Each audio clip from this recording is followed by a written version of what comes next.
聯賽踢咗9場波都未贏過，護級形勢水深火熱嘅和富大埔喺中銀集團人壽香港超級聯賽主場鬥 YFC 奧迪，6戰事變得更加不容有失。戰戰兢兢嘅上半場，李家耀嘅罰球射高係最耀眼嘅一腳。更衣室翻出嚟主導嘅一方仍然係 YFC 奧迪，不過無論係迪亞斯嘅冷戰，抑或福田健二背對龍門頂頭錘，都係無功而還。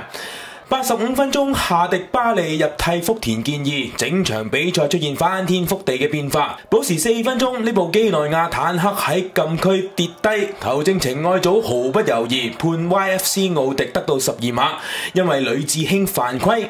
係咪明察秋毫呢個角度由大家判斷，12碼判咗就係判咗。費蘭道做劊子手射入，最後一刻一個入球 ，YFC 奧迪1-0解決和富大埔，聯賽4連勝送俾受傷嘅王威，亦都令到6戰士嘅降班危機進一步加深。